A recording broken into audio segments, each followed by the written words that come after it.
You're listening to No Plot, Only Lore, a podcast about games and the tables we play them at. Your DMs tonight and every night are Josh and Kris. You can find us on all podcast platforms or check us out at noplotonlylore.com. If you like what you hear today, please rate and review the show and share it with everyone you've ever met. Welcome back to No Plot Only Lore. This week brought to you by Weeaboos. We here at No Plot Only Lore Stop saying often made fun of me. No, I'm saying we have made fun of me okay. for having a particular fascination with Japanese culture, specifically anime. Right. And today we're going to be talking about Josh's obsession, which obviously has nothing to do with Japan even a little bit. I'd like to start by saying it's not an obsession. I just really, really like it and don't intend to stop. So being nerds, we're not usually sports people, but I somewhat have bucked that trend. I played a lot of sports as a kid. I played rugby and football for years, used to wrestle, etc., and still occasionally enjoy following sports because it has something that does appeal to nerds, which is plot lines. And I thought you were going to say numbers. Yeah, there's like, math too. The thing that I always hear about baseball, right? Like the reason that baseball is so popular among nerds is because there's so much of the crunchy math that you can do on all of the probabilities and statistics, and everybody has like every tiny thing accounted for. And it's basically like you have a character sheet for your hitter. Yeah. I mean, you can't... Okay, here's the thing that I feel about, like, sports statistics, which is usually just baseball, is that most of the time it's just BS. It doesn't indicate a lot more other than this guy is more often to hit the ball than the other guy. But they go into some deep, bizarre calculations on new statistics they make up every year that I think are stupid. So... The thing that I find really fascinating about it is that, like, and I'm not a baseball guy. Sure. I think I'm on record here having said that I do not sports ball. Yeah. I don't understand sports. Mm-hmm. I have never followed a sport. I will sometimes watch hockey during the playoffs if a Canadian team is in the playoffs. Yep. And that is it. Yep. That is my entire sports world. So, like, the thing that I find fascinating about baseball is that it's treated... Like, especially the statistics part of it is treated as though it is prescriptive, mm-hmm. right? Like it's going to tell you what the future is, but all of it is looking backwards. Right. So like what does somebody's previous stats mean when year to year your ability may change and like very small variations in things may create huge differences in some of those statistics? Yeah, like to me it seems like hokum. Well, and that's the thing about baseball in particular that annoys me. Never mind like the construction of the sport where like the defender controls the ball, which I think invalidates it as a sport, but the beauty and magic of sport in general, which I think was sort of personified or like best sort of summed up in a phrasing from professional football, which is the idea that on any given Sunday, hence the movie, any team can beat another team. If things go right and if the effort is there, no matter what happened in the past, you can beat the other team, right? Mm-hmm. Which again, like invalidates the idea of like sports statistics having any meaning other than just adding your own commentary to the past. I think that's why I find there's a writer who is at SB Nation named John Boyce who does a series. A few different series, but they are often statistics based, but he's not trying to predict the future. He's telling a story of the past. So he's got a series called Chart Party, where he makes a bunch of cool bar, line, and graph charts and shows interesting statistical anomalies from seasons or stories about franchises and their lack or abundance of success, things like that. But he also has fun, stupid games like Scoregami, where he will track unique football score outcomes over a graph of possible scores in the history of the NFL. And I find it very interesting that unique scores are popping up still to this day after 100 years of football. I feel like everything that you've just said is possibly the most boring thing I can imagine in my entire life. I mean, if you like numbers, he uses numbers to tell a story, and that's the interesting part is the story. You know, he's done stories about weird things like there was a marathon in like the 1920s Olympics. It was just an absolute disaster, including competitors poisoning themselves with rat poison, and one guy, one guy who like took a break, like an hour-long nap or something, and still won the marathon, like stuff like this.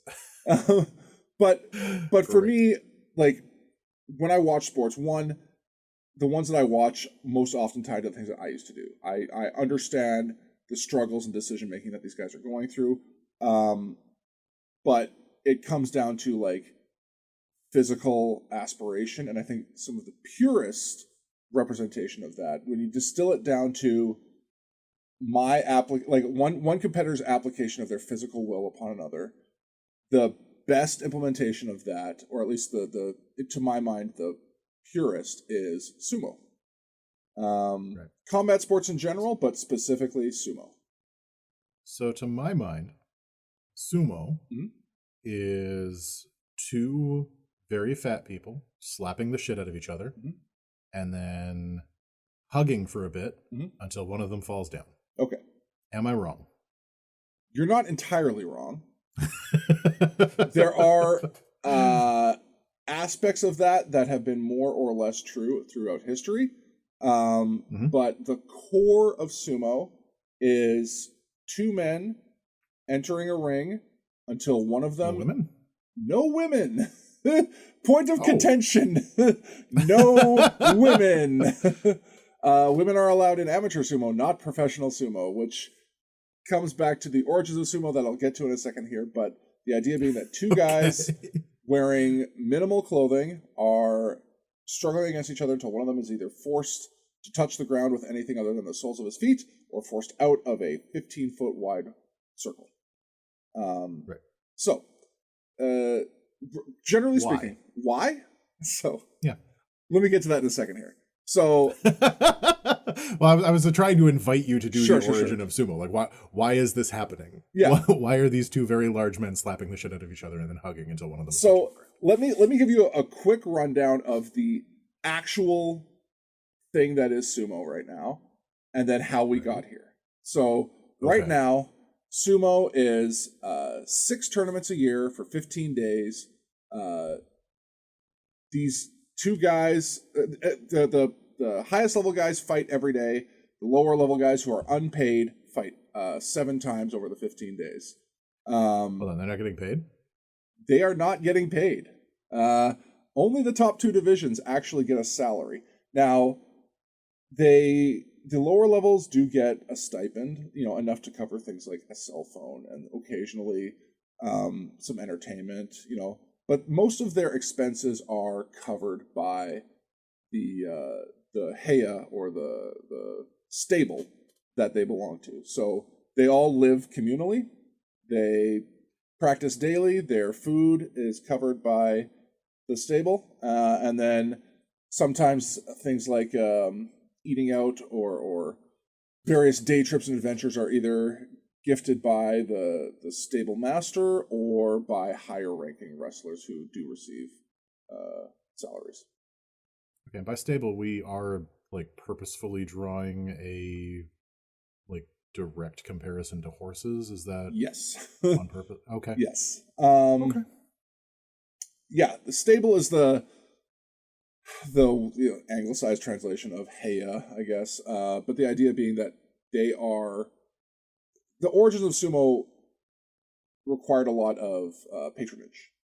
Just like the arts back in the days, you would have a high-ranking noble who became your patron or would be the patron of your stable. So you'd have several guys that were kept around like any sort of artistic troupe, because sumo wasn't always a competitive sport. So These days, talk to me about cooperative sumo. I want to know how cooperative sumo works. It was not. When I say not competitive, I mean it was much more ritualized and had a lot more to do with the origins of sumo. So sumo springs out of Shinto harvest rituals. The god of sumo is Nomi no Sukune.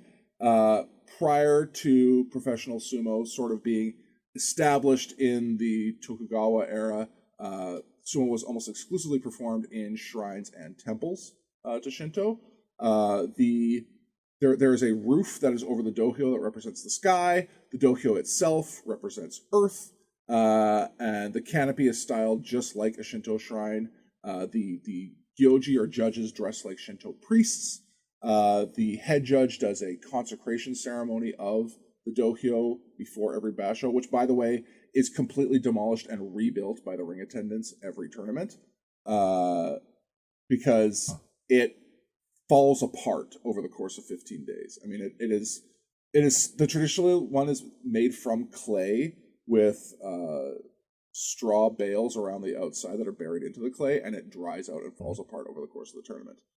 But he buries 4 items: salt, kelp, dried squid, and chestnuts in the center, and then pours sake around the straw bales as part of a purification ceremony. The officials and attendants get to drink the sake, and then they spill the rest for the gods. If I dig those up, do I get to take them home like an adventurer? If you dig those up, you'll set? Get kicked out of Japan. Yeah, they're buried in the center of the ring for, I guess the idea is like, one, inviting the attention of the gods to watch what they're doing for their entertainment, and then 2, to chase away demons and evil spirits for the safety of the wrestlers. But you see how that's a setup for a heist. Yeah. Like, actually, that would be a fun adventure. Now that I'm thinking about it, like doing an adventure where you are stealing the like holy relics of a sumo competition, and then everybody that you're fighting is an enormous sumo wrestler. Yeah, just a lot of Hondas coming out there slapping the daylights out of your party.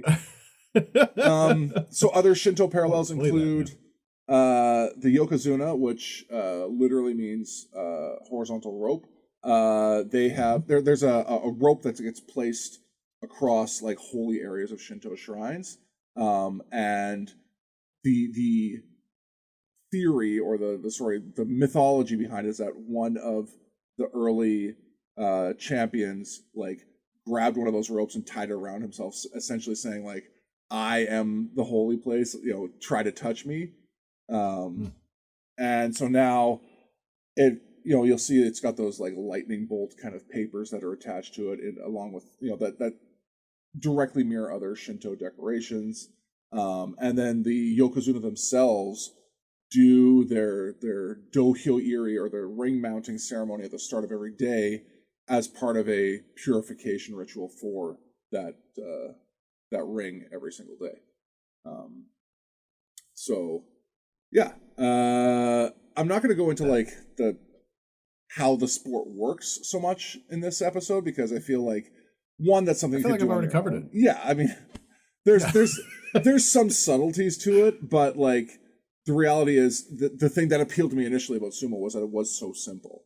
It's just like 2 guys in their underwear trying to use their physical will against the other one. Yes, you can slap people. You can't punch them. You can't kick them. Right. But you just grab a guy. The day before, you pointed out they can't pull hair. Right. I noticed that one of the top competitors had a big patch of back hair that seemed like a disadvantage to me. Yeah, no. If you they have even like stylized hairstyles for all of the wrestlers. If you pull on that top knot, you are also disqualified. So it really is just like you can grab that belt, or you can grab that guy and figure out how to push, pull, throw him. But that's like, speaking of the ritualizing of everything, right? Like the hairdos that they do, like that. I was doing some research in the last couple of days where like people were doing haircutting ceremonies for when they graduate from the dojo, and have like a big ceremony where like people show up very nicely dressed. It's like a whole to-do about getting your hair cut. Yeah, so the idea is as soon as you join sumo, you stop cutting your hair. And you let it grow, and it gets there's a whole series of hairstylists that work for the heias, and they have their own ranking systems. Everybody in sumo has a rank. Your ring attendants have ranks, your judges have ranks, your wrestlers have ranks, the hair guy has ranks. They have specific techniques that they're using to mimic samurai hairstyles from earlier in history. And then once you reach the top levels, they start styling your hair into a little ginkgo leaf for luck. They do some things like they shave like the top of the head sometimes so that the hair will like lay flat and things like that. But generally, you don't cut your hair for the entirety of your length in sumo. They'll trim it and stuff like that, but once you retire, which is the ceremony that you would be referencing, then they will symbolically cut off that top knot to, show your exit from professional sumo. And it is a big deal. I mean, when yokozunas retire, so first of all, they will sell like tickets for people to come and make a snip out of the top knot. So you might have like literally hundreds of people coming up and taking a pair of scissors and doing one snip on your hair. And then like you just sit there for like 2 hours while people come up and make snips. And then finally the last one is done by your stable master. But they sell those for like thousands of dollars because the idea is you're raising money to gift the sumo wrestler a start in their second life. But okay, like celebrities, prime ministers, like all sorts of people will sign up to do that. One of the through lines that I've seen through everything that I've been looking at for like, and again, I am a amateur at all of this. I have watched, I think, a grand total of an hour of sumo in my entire life, and 30 minutes of that was yesterday. Yeah. But like one of the through lines that I'm seeing through like all of the reading that I've been doing is it seems like the entire sport is built on discomfort. Right? Like everything about the way that these wrestlers are living and expected to behave and expected to do things is incredibly uncomfortable. And I'm not sure what that's about. I don't know if I would say discomfort is the right word to use. So first of all, a lot of it is built on tying into the tying into the idea of Bushido code and samurai culture. This sport is so deeply rooted in Japanese history because of its ties to the origins of the Shinto religion, the history of the samurai class, and the change in power over the history of Japan from emperor focus to shogunate focus back to the emperor again and modern democracy. And it all comes back to essentially like sumo being a form of like service. Because the idea is this sumo is not something that you do necessarily for personal gain or personal glory. It's done as an act like to the gods and to the emperor and to other people in your life. You'll see time and again stories that come up as they interview wrestlers, and it's constantly talking about, hey, I'm doing this because of the things that my old coaches did for me and the ways that they helped me in my life. I mean, a huge part of joining professional sumo and moving into these stables happens for very young men who, the requirements for sumo are only like a grade 9 education. Like they take 15 and 16-year-olds into professional sumo and they start living at the heia, and the deal essentially is that your new stable master is your new dad. Like this is your new parents, and they are going to raise you and make sure that you are a functioning member of society when you do leave sumo. So they have sumo school to make sure you're at least somewhat educated.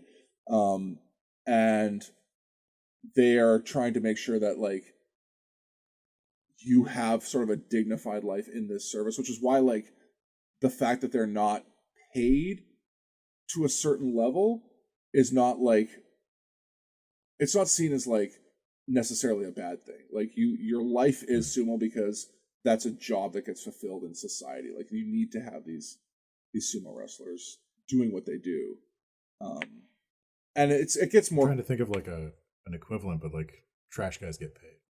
The introduction of capitalism to like society as a whole, but Japan specifically, has been awful. Awful, but just an odd juxtaposition to like a lot of things that are core to their culture, like the idea of like finding the thing you do and then that's just the thing you do for the rest of your life. Like, you know, from an era where people were able to be a lot more like, I don't want to say like self-sufficient, but you have more like sustenance level activity as part of your daily life. So then the other things that you didn't always have to make money while you were getting good at them, because you were able to like keep yourself alive and feed yourself and like build a home and then eventually interact. Like, you could be poor, but you wouldn't die, right? Because you still, you know, had ways to take care of yourself, but money wasn't something that like you required all the time.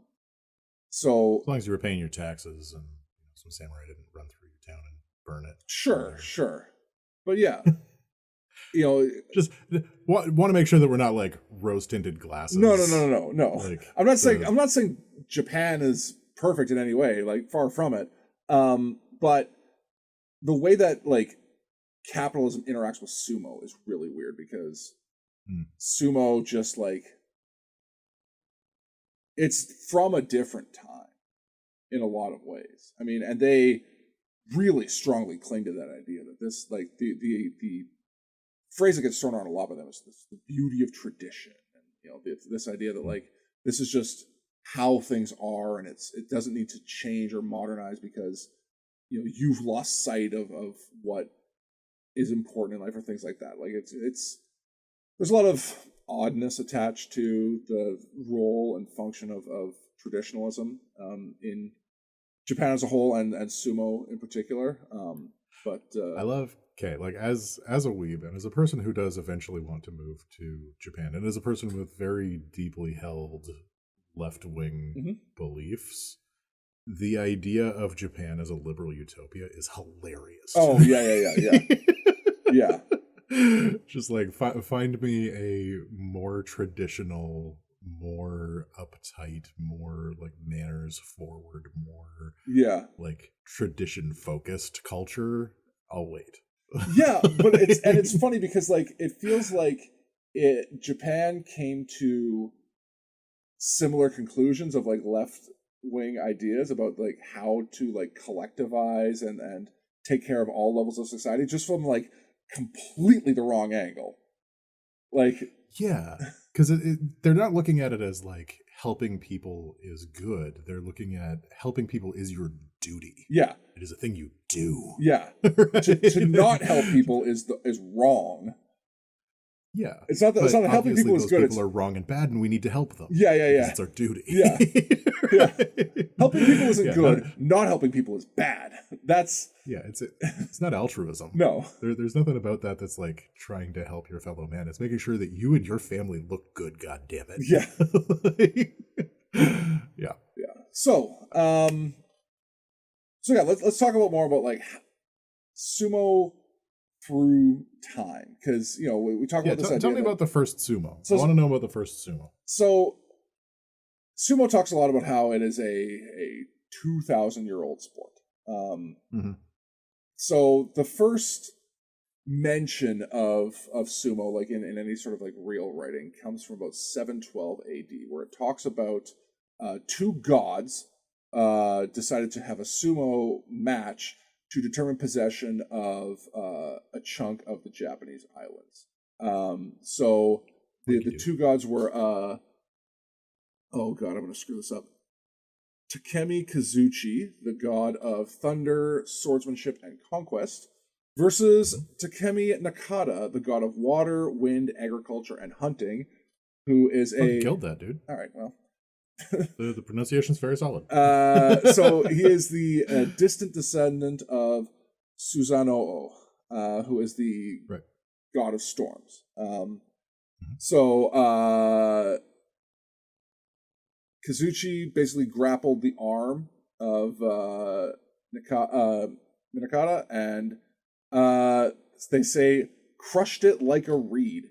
And so won control of Izumo, which is the modern Shimane prefecture. It is the most sacred place in all of Shinto.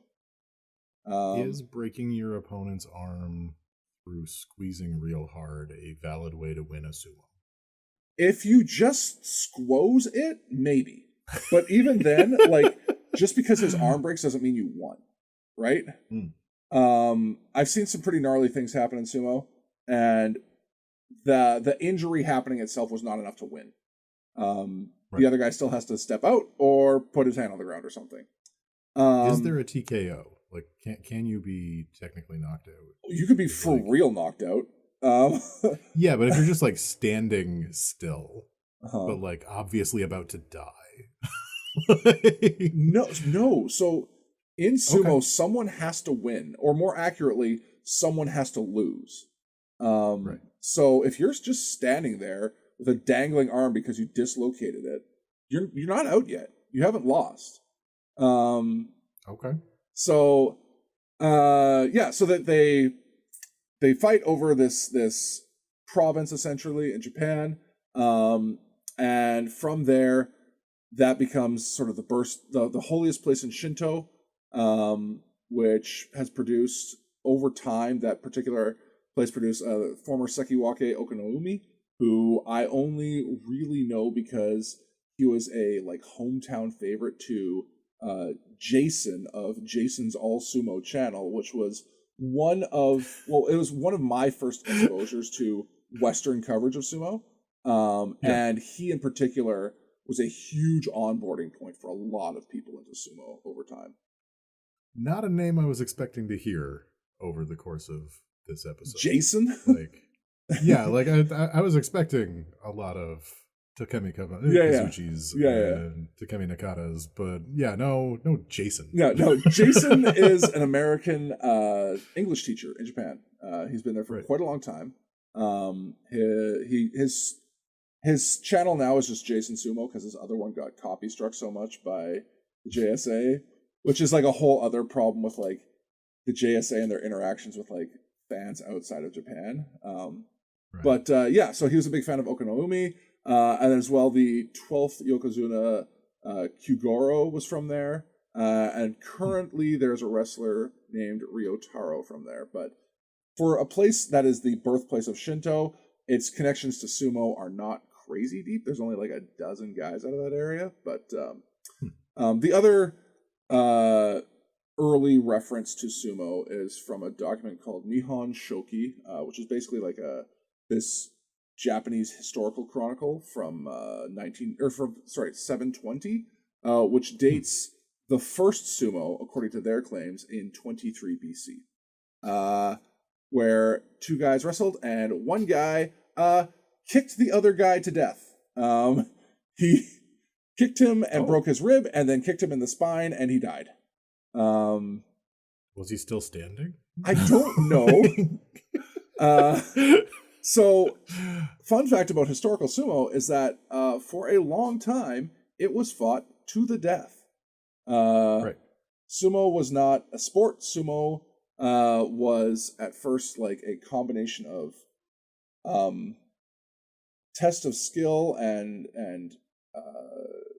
act for the gods and eventual samurai training. The first like historically attested match that we know of, aside from like this one reference to something that happened hundreds of years ago, was in 642 in the court of Empress Kogyoku, who was entertaining a Korean legation. And sumo, from that point, started growing in popularity, specifically within the courts. And the first official rules, so sort of formalized things, popped up in the Heian period, in the very late 8th century, so like about 795 through 1185. So a good 300 years of the first growings of sumo. So that's what I call sort of the ancient early history of sumo. The kicking people to death era. The kicking people to death era. Okay. So then we hit the Japanese Middle Ages. So the emperor's authority starts collapsing. You may have heard of a time called the Sengoku Jidai. But for people who haven't heard of the Sengoku Jidai, maybe like the Warring it's States essentially period, like there's a bunch of like wars happening. Yeah, it's the Japanese Middle Ages where the emperor's control over like the entire island is fading in the face of strong Japanese warlords, with the eventual culmination in the establishment of the shogunate and in particular the Tokugawa shogunate that unites the islands of Japan under a military rule. So the emperor's authority starts collapsing, and sumo starts shifting from a ceremonial struggle to military combat training for samurai between that late 1100s there to the mid 1300s. So by the time, so that'd be the Kamakura period, and then by the time we shift now to the Muromachi period, it becomes more of a mass popular event. It shifts from military training to more entertainment. So various daimyo start sponsoring wrestlers. That's where you start getting these heiyas established. And your performance as a wrestler and the success of your heiya actually became a way for someone to join the samurai class. What do you think like pushed that in like an entertainment direction? Right, like going from like military training to something that you go and watch with your buds, like that seems like a pretty sharp turn. Do we know why that happened? We don't have a good there's no like central thing that would kind of like catalyze this. It seems like I feel like all combat sports eventually just through like, I'm assuming more military involvement, like, obviously in this period there's going to be a lot more internalized wars, so a lot more people are being conscripted into militaries, or peasants are being forced to fight for local daimyos, things like that. As those people have to interact with military culture a lot more, they then start bringing it home. Right. And then, as men are bored and drinking or things like that with their idle time, they find reasons to contest with each other. And since those guys, would have been familiar with that from, I think it's part of the reason for the rise of things like boxing, right. As guys were starting. I was thinking jousting, like that's very similar to the trajectory that jousting took from like practicing doing tilts to like tilt at your enemies in wartime scenarios to like, hey, it's kind of fun to just watch these two beat each other with big sticks on horses. Right. Yeah. And I mean, anytime you have sort of a new activity like that, that's like, I think, I want to say like sort of central to the economy or the culture, seeing who's the best at that. Well, I mean, guys love to compete with each other just generally. So anytime you have an opportunity for them to start just like testing themselves against each other, they're going to start doing it, and it will become more gamified, and lead to the development of, I think basically, I can't think of a sport if you go back far enough in its history doesn't start at least a little bit from some sort of military application. Basketball. Basketball is an evolution of rugby, which isn't. Oh, so we're doing permutations. Yeah, I thought we were just going to name a sport that didn't have a military background, and I was like, I got one because I watched those Canadian Heritage videos back when I was a kid. Yeah, James Naismith and his peach baskets didn't fight any wars, but no, I mean they did. Yeah. Anyways,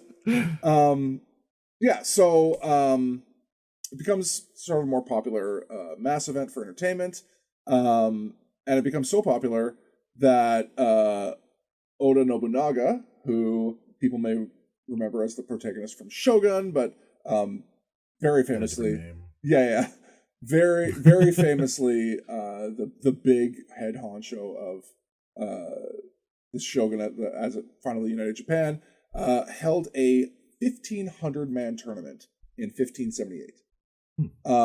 And it was so many people that due to space limitations in his castle for the wrestlers and people who wanted to see it and everything involved in it, that's when the first circular dojos were created. It used to be a lot more freeform, just like two guys in the fucking dirt just going ham. And now it was like, okay, well, you can fight in this dirt.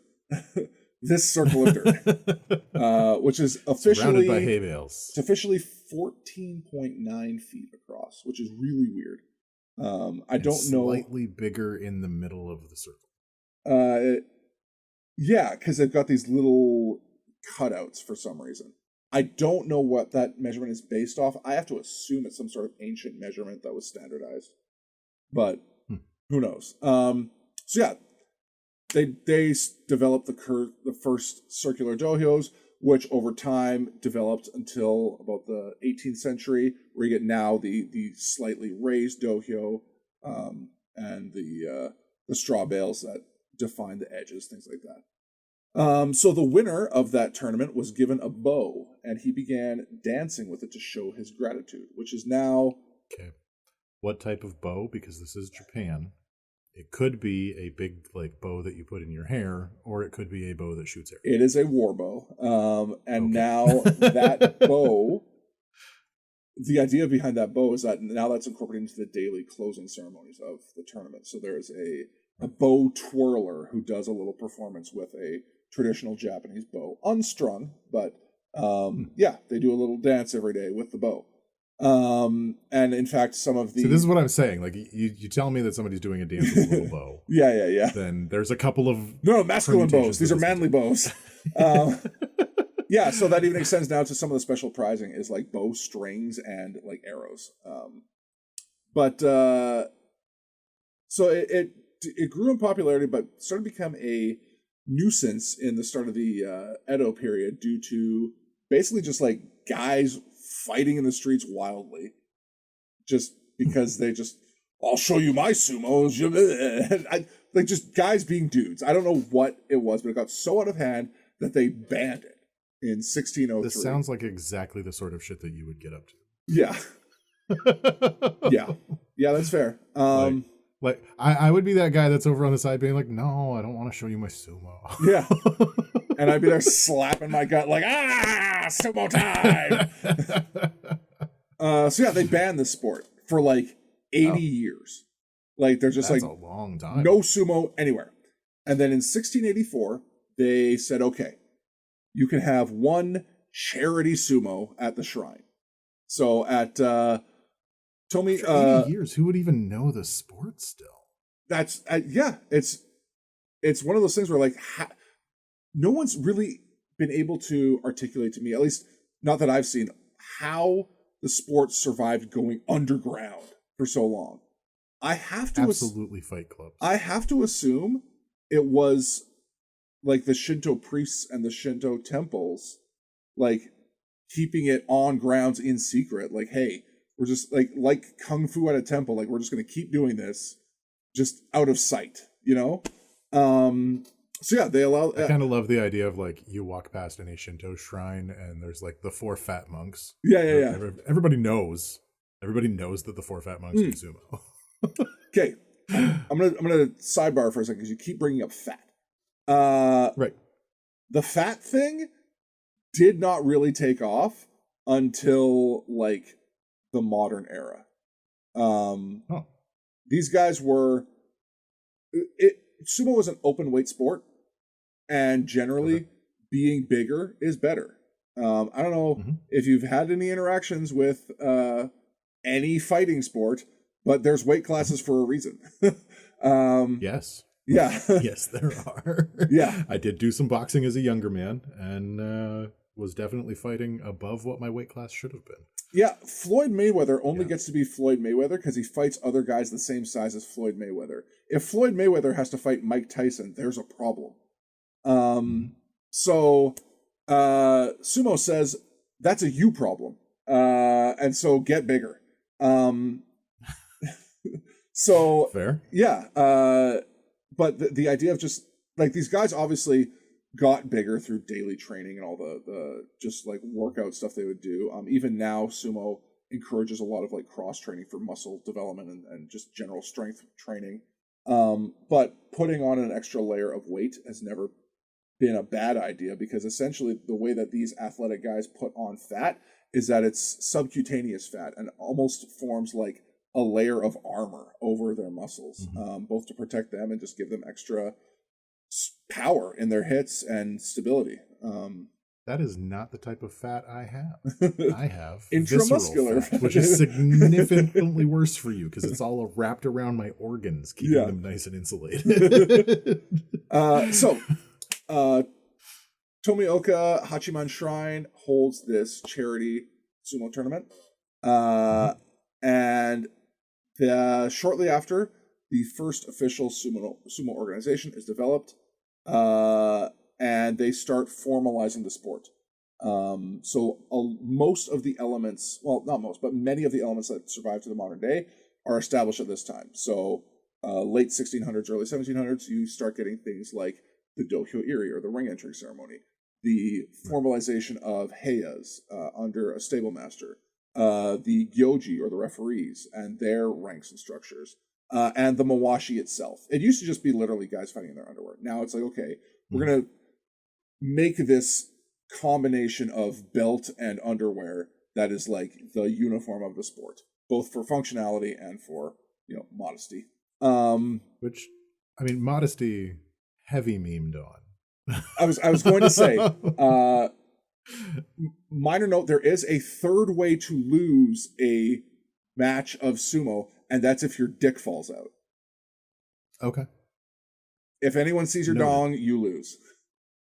So, like, small dong better? Yeah, maybe. Okay. I mean, at that size, it probably doesn't matter much. So, and then with this follow-up into the 18th century, you start getting the first yokozuna, or the champions of the sport. Now, I'm going to take a slight sidebar just to talk about yokozuna specifically. So, there are currently, I believe it's 76, 75? Just to clarify, we are talking about the World Wrestling Federation. No. We're talking about the person at the top of the Banzuke for sumo, the grand champion. Who is the WWF star from the 80s? Weirdly enough, no. And he was from the 90s. And was he? He was from the 90s. From the late 80s. He was from the 90s because his success was tied into the success of the Hawaiian wrestlers who went over to sumo and became yokozunas. And then in a weird turn of events, Akebono came back as a yokozuna and fought in the WWE. I feel like you have some feelings about this. Oh, so many feelings. Anyways, so the first 3 yokozuna were awarded posthumously. These guys were dead, and they were like, that guy was the GOAT. So they got their titles posthumously. And then for a long time, the title of yokozuna was actually something that was not part of the rankings of the sport. It was unofficially given to any ozeki, which is champion, who happened to perform in front of the emperor. And you actually got a yokozuna license from one of the 2 competing houses that made up the judges. Really stupid. Okay. There's the Yoshida clan and the Gojo clan. And they, for a long time, fought over the right to essentially control sumo. Okay. And even now, both families are represented in the gyoji in modern sumo. Just they're not in competition. It's just 2 histories. But the fact that they're named clan makes them sound like ninja. Yeah. I appreciate that. Well, they do wear tabby socks on the dohyo, so not far off. So the first 2 official alive Yokozuna were Oganawa Kisaburo and Tanikaze Kijinosuke, and they kind of got it at the same time. There's like, hey, these two guys are super good. And then eventually Tanikaze trained a guy named Raiden Tamimon. Raiden Tamimon wound up becoming like this mythologized character as a sumo wrestler. In the 18th century, he was 6'6" in Japan. Oh. So he was a giant. Like, they described him as being 3 heads taller than everyone else around him. He was how do I explain this? This guy became an Ozeki, or a champion, in 1795 and stayed that way for 17 years. Between 1793 and 1800, he had the best record in every tournament he participated in. He, after 1800, he was still dominant, to the point where sumo officials banned him from using his favorite techniques just to keep things interesting. In his career, he won 28 of 35 tournaments with a record of 254 wins and 10 losses. Now, God damn, that number sounds small compared to modern sumo wrestlers, but keep in mind, at that time, there was only 2 tournaments a year, and they would only be like 10 days long, and you didn't have to fight every day. So you'll see the historical records of his wins with like 6-1-1 or 5-0 and things like this, whereas modern people, just, that's not at all how they work. But he was considered unbelievably dominant. He had a record of like 44 wins in a row, just untouched. Damn. And still revered as like essentially the first like true Yokozuna. So Muhammad Ali of sumo. Yeah, exactly. Eventually, with the Yoshidas and the Gojos fighting for the right to award Yokozuna licenses, the Yoshida family won because the 15th Yokozuna, a guy named Umegatani Totaro, who was a super strong wrestler, said, I want to get my license from the Yoshida family. And this was in 1884. And then after that point, no one recognized Gojo family licenses. They were like, just kidding. So yeah, that is how things worked up until the Meiji era. It was a tough time to be called a Yokozuna because it seemed like it was very political. I want to keep talking about this. Yeah. But I wonder if maybe getting into the Meiji era, this would be a good time to like put a cap on it and do a part 2. Is that... Sure, because the Meiji era essentially starts modern sumo. Yeah, and I feel like there's a lot of modern sumo. There's an okay amount. The funny thing about modern sumo is that they formalized it, which meant it got less weird and interesting. But there's still been a few other things that deserved their own time in the spotlight, including the controversies of the modern age, or everything after 2000. And do you want to plug the new show? Is that... Yeah, so like you mentioned, I am going to be hosting a new show called Maple Sumo. We are going to start with the announcement of the May Banzuke, or not May, the March Banzuke, which is coming up in about a week. I will be going over who is on the top ranks there. I am going to point out some of the heroes and villains of sumo, because the best part about sumo are the storylines and the weird like politics and intricacies of it. So I'll tell you who I like and why I like them, who I hate and why I hate them. There's never a good reason. I've just decided they're a villain.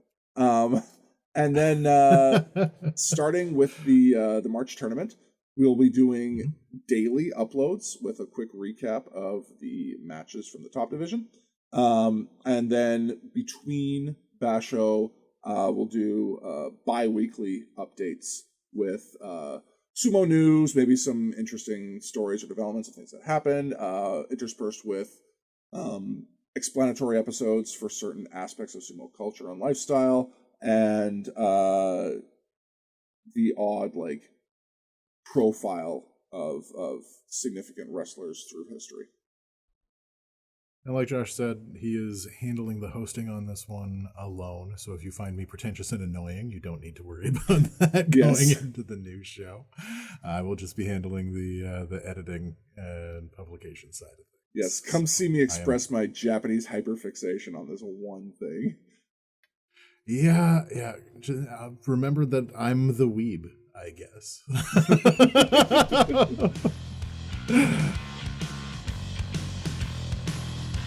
Hey, thanks for making it all the way through this episode of No Plot, Only Lore.